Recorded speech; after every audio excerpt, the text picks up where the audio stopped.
lounging, son.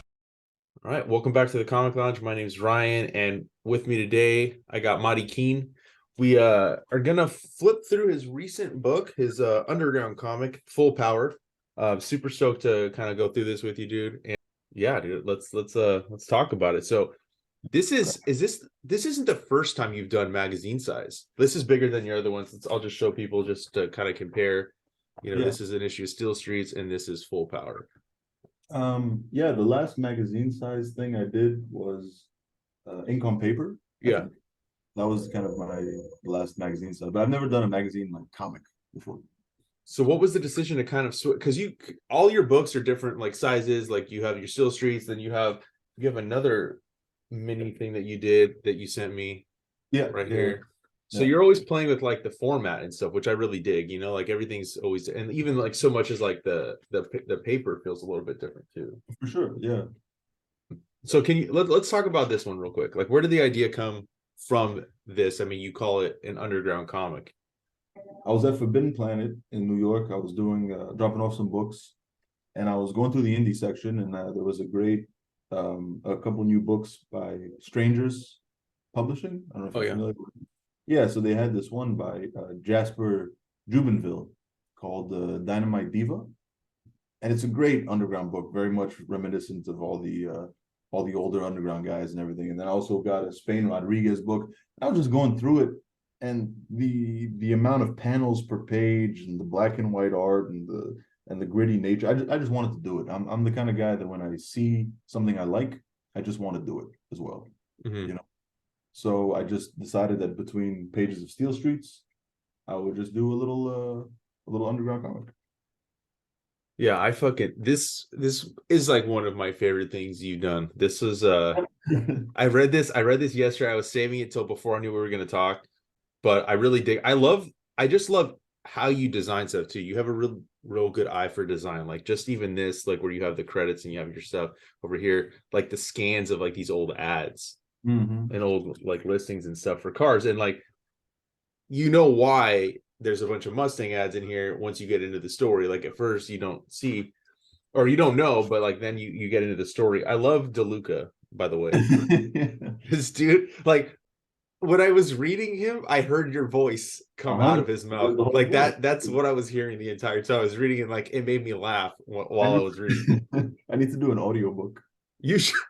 You should do an audiobook of this, dude. Yeah, if you do an animation like you were talking about when we chatted, you do the voice for DeLuca.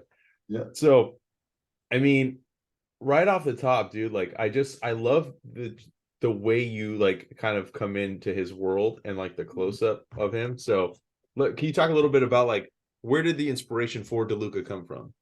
DeLuca, when I was a kid, there was a used car salesman.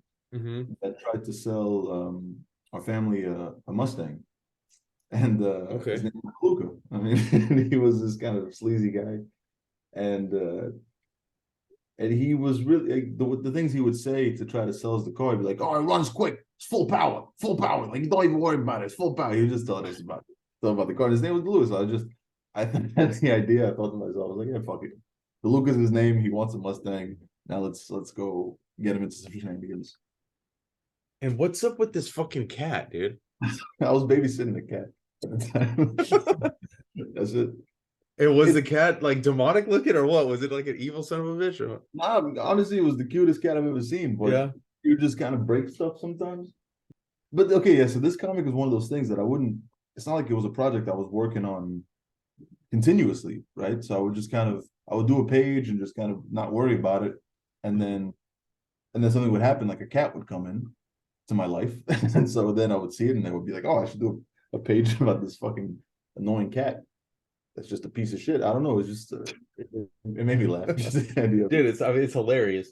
I just love the attitude that this dude has, throughout. Mm-hmm. And like his whole mission is just to get a fucking Mustang. Like that is the gist of this story. This is why he gets set on this path. His neighbor too, like the fucking what, like is she or is she not a fucking hooker? I don't know. Like she says she's gonna call her pimp, but like I love how he like says quit trying to be a hooker. Even the attitude of him with the fucking hands like that, like this, like just yeah. because it's it's these people, especially when I mean, I'm in New York, so it's sort of like you get these characters of people that it's all about stories, so everyone has their own little personal mythology. Mhm. And she's like, I was a jazz singer once, but now, it's like these little narratives that people tell themselves that you just know the truth though. So you're like, ah, what the fuck are you talking about? Like you're not this person. Like, move along. Yeah, I think that each one of these characters just like feels so like genuine and like somebody that you would meet. Like, is that how you're like, especially because like this dude too, right? Like the fucking what's his name? Oh, Hamza, right? Yeah, That's how you say it. yeah, Hamza. Is that somebody too that like you kind of interacted with, or a type of person that you've interacted with? I mean, they're all iterations of me, Ryan. That's the thing. Okay, all right, all right. No, no, no, no. I mean, yeah, these are just people that they're like amalgamations, and they're kind of the sum parts of a million people that you see on the street all the time. Like he has a human heart, and Yeah, this is another one. I don't know why, but I love this panel too. The Zippo when he's lighting his cigarette was another one of my favorite panels. Oh yeah. Hamza is kind of just a sleazebag drug dealer. I mean, I've definitely probably met somebody like that in my travels, throughout my life. And then I love that this is the setup, right? Like he has to make a delivery to this dude Igor so Yeah, that he can get his loan because he already owes this dude money too. exactly. Yeah, so you already know he's just in some shit. And also, if you look at in the Zippo page, Yeah. his cigarette, Biggs Cigs. Uh-huh. That's also, I don't know if you can in the Steel Street 6. You see, there's an ad for Big cigarettes there. Nice. So so this one is technically maybe in the same universe. It's all connected, bro. It's all connected. It's all superhero. All part of the plan. Yeah. I mean, I'm telling you, dude, like this can't be ignored. Like your hand lettering when you're doing like this, or you're doing the onomatopoeias and stuff, and your movement is just you keep leveling up. I know I keep saying this, dude, but like this is another great panel right here. Up here, the holy fuck. That's another thing that you don't see in your other books. There's not real. I don't think there is cussing in any of your other comics. This one, you unload. I mean, there's cussing in all of my comics. I mean, in the Steel Streets for sure. Really? I guess But it does. Well, maybe but it's I'm not paying attention. yeah, it's just it doesn't stand out. Yeah, this it stands out. I mean, Right. fuck, fuck, fuck, fuck, fuck, fuck. All throughout this book, you just completely. Yeah. There's a panel towards the end where Hamza is just ranting to himself, and I think he says, "Oh, this fucking fuck." It's Shakespeare. I'm just trying to be. Yeah, it's when. Oh yeah, it's when. Okay, so like he gets set up. He goes by this fucking. I don't know what you'd call this place. No idea. Not a strip club, but it's like I don't know, like light district. yeah, yeah.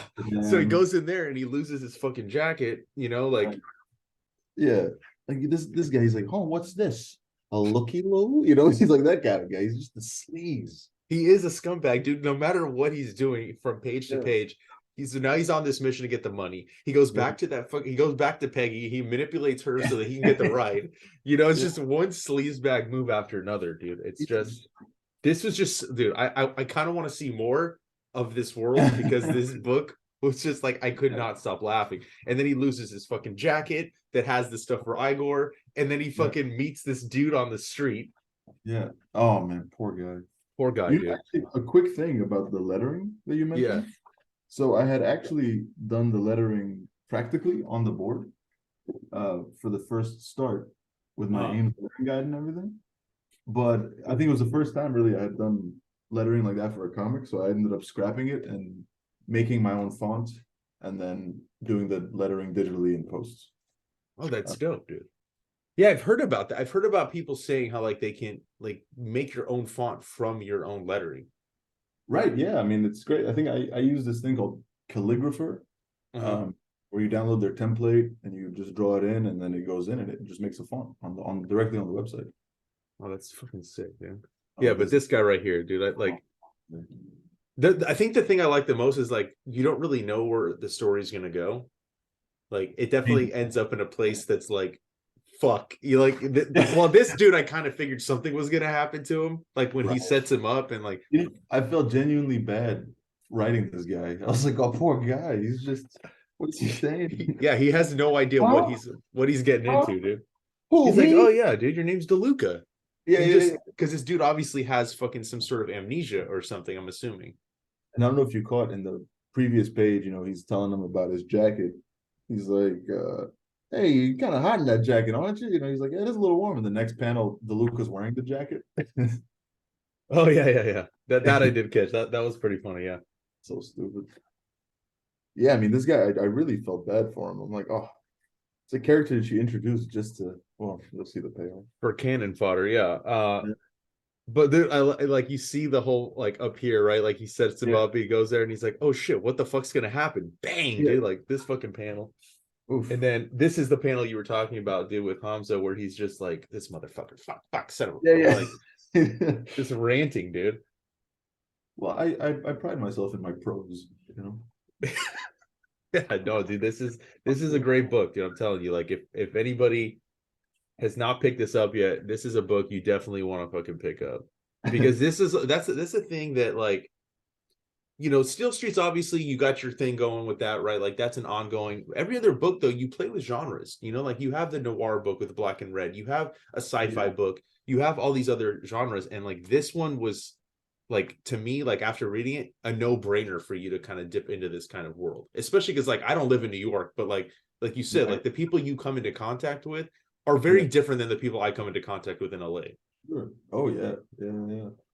No, I mean, But and I just love all these genres. So I'm one of those people that uh I don't think about things very much before I do them. I'm kind of impulsive. So some people, they'll be like, oh, this underground book, I want to start, I want to do it. But a lot of things will stop them, thinking like, oh, it's not my style or whatever. I mean, I just go for it. I'm just like, I want to, because it's all for fun for me. yeah, and then the last two pages of Oh this fucking yeah, story, shit just hits the fucking fan, dude. the Peggy's rapid. back. She got a fucking knife, Yeah. stabs him in the fucking eye, and then this panel right here, dude. Which one? Oh yeah, that one. The My splatter. God, that fucking Yeah. panel is so good. It's hardcore, man. The way you fucking inverse the black and white like that Mm. is Funny enough, at this moment, I was reading Sin City. I was diving into the whole Sin City thing. So if you see that top panel, the of Hamza in the white silhouette, that's yeah, pure right here. Sin City inspired. Yeah, for sure. Oh, that's dope, dude. I didn't even pick up on that. That's cool. Right. That's cool to kind of like get that like background that you were reading Sin City. But this panel like here was one of my favorites. And then the last three, it's the fucking cat, dude. Like it's You don't introduce the cat at the beginning if you're not gonna. yeah. No, dude, it was such a great way to end it. Like, and like I said, like I could not have foreseen that this is what was gonna take place, throughout this story. But it was so good, dude. And like I love in the back too, like that you have these, this was a warm-up strip that you did that led to Full Power. Right. Yeah. So this is when I was toying with the idea of doing kind of like I want to do a comic strip sort of where you Yeah. have the top lettering at the top, and I hadn't done Full Power; it was full service, and it's not really DeLuca. Like he's in the desert. He's more actually in your neck of the woods at this point. Yeah. Um, and after I did this strip, I was like, ooh, and then I kept going, and the next page is where I ended up. I don't know the one right before. Oh yeah, you're talking about the full page. Exactly. Yeah. That's when I came up with the whole concept. I was like, ooh, that'd be nice to have like. It's where the idea kind of forms. You see the evolution of the idea. So Yeah. No, this one's fucking dope. I love this image. This would be a good fucking print for you to right. bring with you to cons, dude. Those three things were done on just printer paper that I did them at work when I was at the cafe. Oh shit, dude. I had them on top of the espresso machine, and then I was just kind of drawing some character sketches. That's awesome, man. Hell yeah. Yeah. And then you got this one here, another warm-up strip, The Thinker. This is another good one too. That's a fun little political piece. Yeah. No, dude, like I said, like I mean, I just love. Let me do this whole cover too. Like I love the wraparound cover too. This is fucking sick. Thanks, man. Yeah. And this book was done all practically. have all the original art for that. Oh, hell yeah. So yeah, just like that. Yeah, there's the wraparound. Nice. Yeah, dude. Well, again, if anybody listening, watching, dude, you see this book, you gotta scoop it up. I don't know how much the print run is. I don't know if you're gonna go back to press on it or not, but this is a book you don't want to miss. This fucking book just blew me away. I fucking really dig it. And thank you so much for, kind of flipping through it with me, dude. It was a lot of fun. Thanks, And man. I know we're gonna do some Steel Streets episodes, hopefully, soon. And then again, like for anybody listening, watching, make sure you follow Mahdi, hit him up, get his books. All the links are down below. And on that note, we're out. Peace.